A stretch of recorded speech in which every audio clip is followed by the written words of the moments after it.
Secret একটি মশলায় আজ তৈরি করে নেব দারুণ স্বাদের একটি নিরামিষ বাঁধাকপির রেসিপি। নমস্কার বন্ধুরা, রূপার সিম্পল অ্যান্ড ডেলি লাইফে আপনাদের সবাইকে অনেক অনেক স্বাগত। আমিষ নিরামিষ অনেক রকমভাবেই তো বাঁধাকপির রেসিপি তৈরি করে খেলেন, তবে একবার এইভাবে এই সিক্রেট মশলাটি দিয়ে তৈরি করে খেয়ে দেখতে পারেন। গরম ভাত বা রুটি লুচি পরোটার সাথে ভীষণ ভালো লাগবে। যাকেই রান্না করে খাওয়াবেন সেই রেসিপিটি কিন্তু জানতে চাইবেন। তাহলে চলুন দেখে নেওয়া যাক। একটা লাইক দিয়ে পুরো রেসিপিটি দেখার অনেক অনেক অনুরোধ রইল সকলের কাছে। এখানে আমি একটা ছোট সাইজের বেশ শক্ত টাইট বাঁধাকপিকে সুন্দর করে এইভাবে বটিতে যতটা সম্ভব সরু করে কাটা যায় কেটে ধুয়ে জল ঝরিয়ে নিয়েছি। যেহেতু বাঁধাকপিটা এখন একটু পাকা টাইপেরই হয়ে গেছে, আগের মতো অত তো কচি নেই, সেই হেতু বাঁধাকপিটা আমি একটু ভাপিয়ে নেব। তার জন্য কড়াইতে একটু জল বসিয়ে অল্প পরিমাণ একটু নুনও দিয়ে দিলাম। আপনারা চাইলে কিন্তু এটা প্রেশার কুকারেও ভাপিয়ে নিতে পারেন, তবে প্রেশার কুকারে সিটি দিলে না একটু বেশি যেন সেই সিদ্ধ হয়ে একটু বেশি নরম নরম ভাব হয়ে যায়। তাই আমি কড়াইতেই একটু অল্প সময়ের জন্য এটাকে ভাপিয়ে নেব। যখন বাঁধাকপিটা কচি থাকে তখন কিন্তু এভাবে ভাপিয়ে নেওয়ার প্রয়োজন হয় না, এমনি ওটাকে রান্না করা যায়। কিন্তু যেহেতু এখন একটু বুড়ো ভাব হয়ে গেছে, পেকে গেছে আর কি, সেই হেতু একটু এইভাবে ভাপিয়ে নিলে বাঁধাকপিটা কিন্তু খেতে ভালো হবে। আর একটু জলটা ফেলে দিলেও যাদের গ্যাসের প্রবলেম আছে, থাইরয়েডের জন্য অনেকে বাঁধাকপি খান না, তাদের ক্ষেত্রেও একটু সুবিধা হবে। তাই পুরো বাঁধাকপিটাই আমি দিয়ে দিলাম। এবার ঢাকা দিয়ে আমি মিনিট 5 জন্য এটা ভাপিয়ে নেব। বাঁধাকপিটা ভাপিয়ে আমি এখানে জল ঝরতে দিয়ে দিয়েছি। এইবার আমি গ্যাসে একটা কড়াই বসিয়ে দিয়েছি। একটা স্পেশাল মশলায় আমি কিন্তু এই নিরামিষ বাঁধাকপিটা তৈরি করব।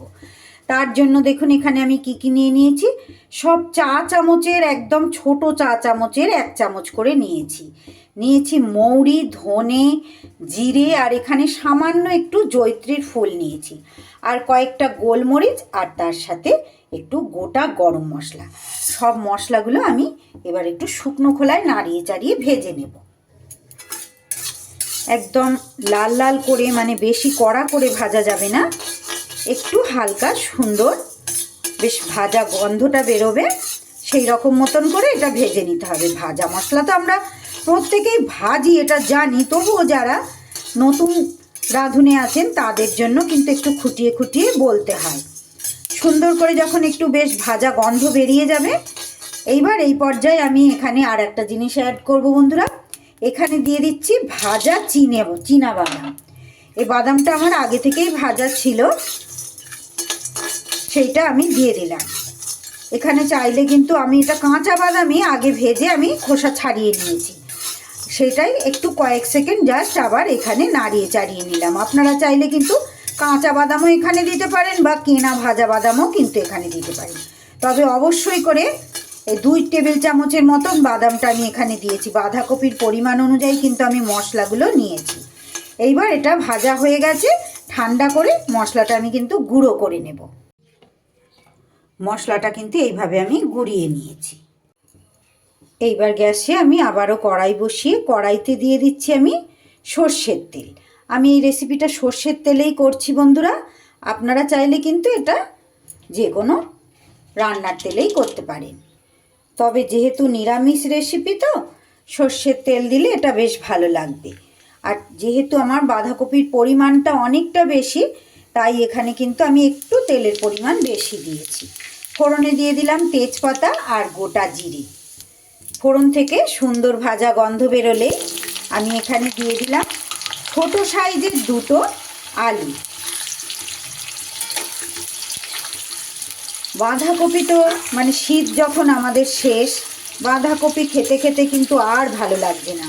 আমিষ নিরামিষ সব রকমভাবেই তো বাঁধাকপি খেলেন, কিন্তু এইভাবে একটু তৈরি করে নেবেন বন্ধুরা।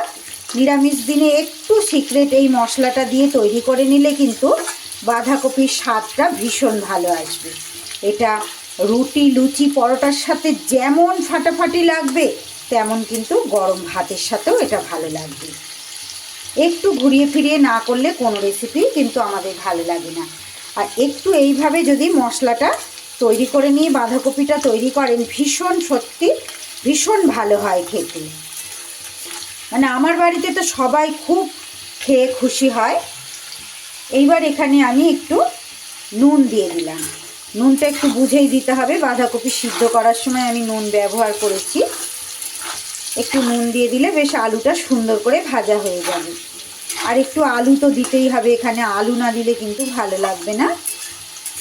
আর আলুটা বেশ সুন্দর করে ভাজা হলে এই আলুর স্বাদটা কিন্তু খুব ভালো হয়।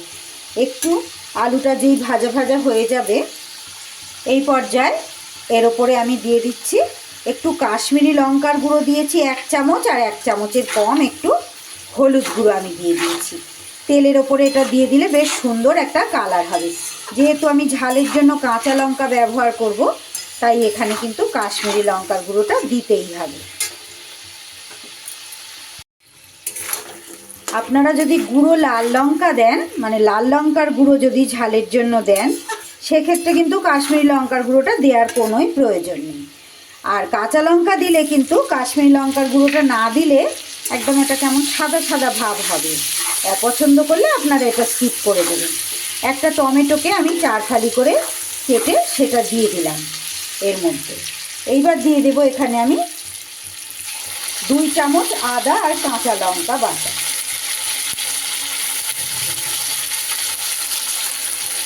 বেশ সুন্দর করে আদা আর কাঁচা লঙ্কাটাও আমি কষিয়ে নেব।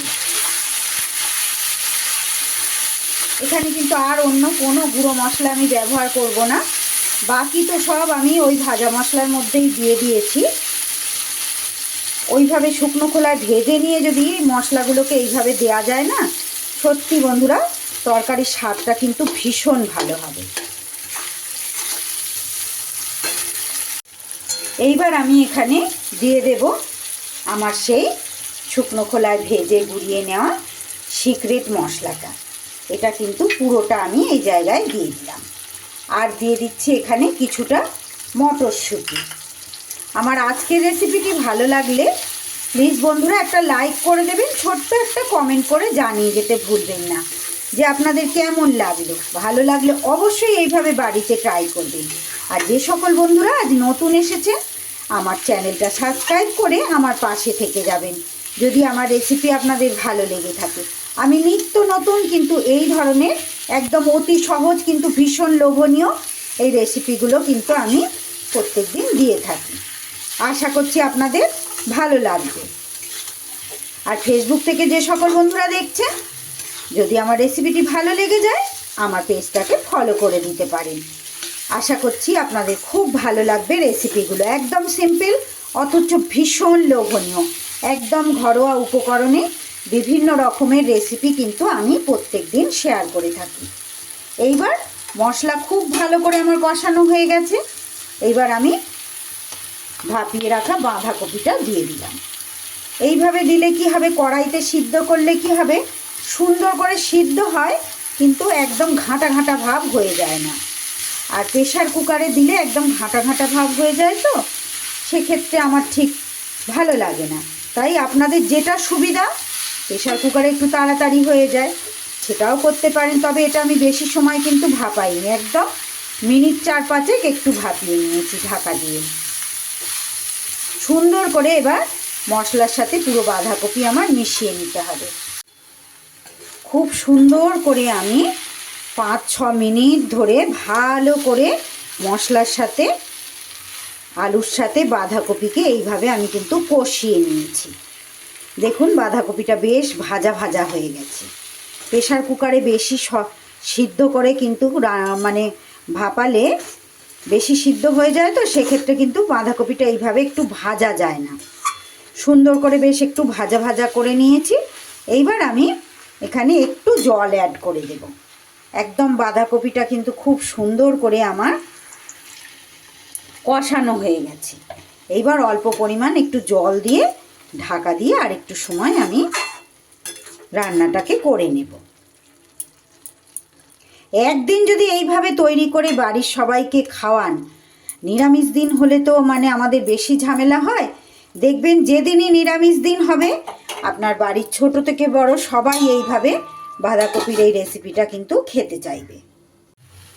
5 মিনিট কিন্তু আমি ঢাকা চাপা দিয়ে লো ফ্লেমে বাঁধাকপিটা এইভাবে রান্না করে নিয়েছি। দেখুন কালারটাও কত চেঞ্জ হয়ে গেছে। মাঝখানে কিন্তু আমি দুবার নাড়িয়ে চাড়িয়ে দিয়েছি, না হলে নিচে কিন্তু লেগে যেত, যেহেতু বাদাম দেয়া আছে এখানে। আর বাঁধাকপিটা তো হয়েও এসেছে। এইবার আমি এই পর্যায়ে এখানে দিয়ে দিচ্ছি অল্প পরিমাণ একটু গুঁড়ো গরম মশলা, কারণ গরম মশলা আমি কিন্তু আগেও ব্যবহার করেছি।